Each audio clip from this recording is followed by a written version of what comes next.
The kind of man you wanna know.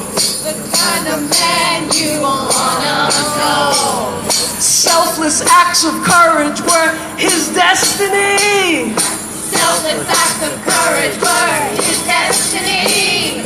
Elevator man, Triangle Factory. Elevator man, Triangle Factory. Born the 1st of September, 1883, 15 minutes past 10. Giuseppe Alessandro Zito, sweet green eyes, he'd grow to be the strongest of men. At 18, he left Serra, provincia di Salerno, Italy. Came to L'America, got a job at the Triangle Factory.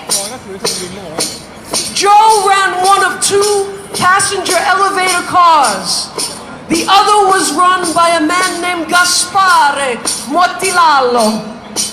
But factory workers were treated as freight. Backdoor elevators took their 500 bodies up to floors 9 and 8. Joe and Gaspare brought to the executive floor bosses, 4 ladies and buyers, and in twin bowler hats, the shirtwaist kings, union busters, door lockers, and liars. Then one payday in March, a Saturday night, 15 minutes to quitting time. All hell broke loose when Joe heard fire! Glass smashing, fist bashing, way up high. Joe glanced over at Gaspare, and they locked eyes. And without a single word, they pulled their elevator cars up into the fast, fast fire, up high in the sky. Up, up, up to save lives. All the workers were screaming, distraught. Joe Zito never gave his own safety one single thought. Let me tell you about Joe Zito. Let me tell you about Joe Zito. And Rabbi Michael Feinberg, who's the executive director of the Greater New York Labor Religion Coalition. He heads an organization that has brought together workers from community groups and people of faith to fight for social and economic justice, not only here in the city and the state, but indeed around the world. Please welcome Rabbi Michael Feinberg.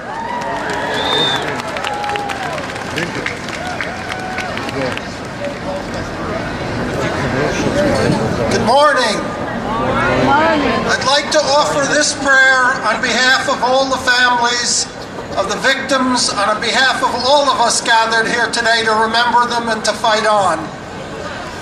Holy One of blessing, God of all humanity, you gather us here today from across our city, from across the nation, and from across the globe, from our workplaces and neighborhoods, our union halls and community centers, from our schools and universities, from our mosques, our temples, churches, and synagogues.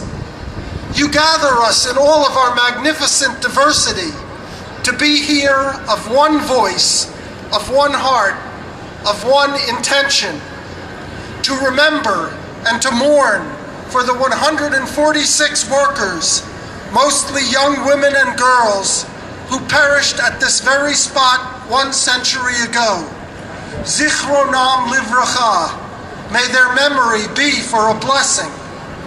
We remember too the many workers here in our own times in this city who have been injured or killed on the job, on unsafe construction sites and factory floors.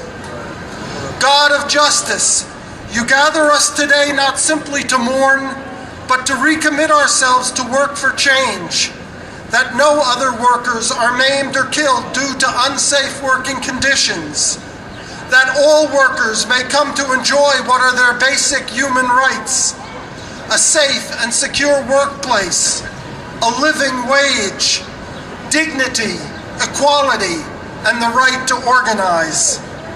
We gather today to answer your call justice, justice you shall pursue.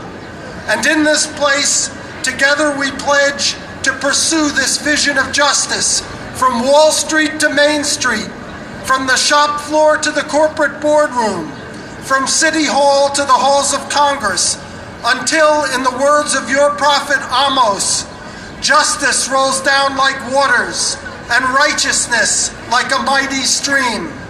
This is our prayer. This is our work together today and for all of our days. And together we say, Amen. Amen. Banners, those were the windows out of which dozens of young women garment workers ages 14 to 25 were forced to jump out of those windows and be crushed to death on the sidewalk. We honor their memory as we have been doing for generations at this spot every year on March 25th. Some years it's cold. Today we're blessed because it's sunny and warm.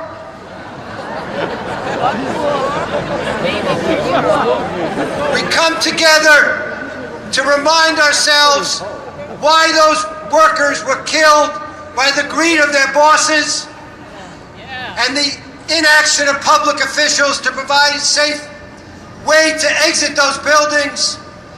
And we come together to remind ourselves that those workers were fighting for their rights, to have a union in that workplace, and the right to be treated with dignity and respect on the job, something that's God-given in the city of New York and in our country.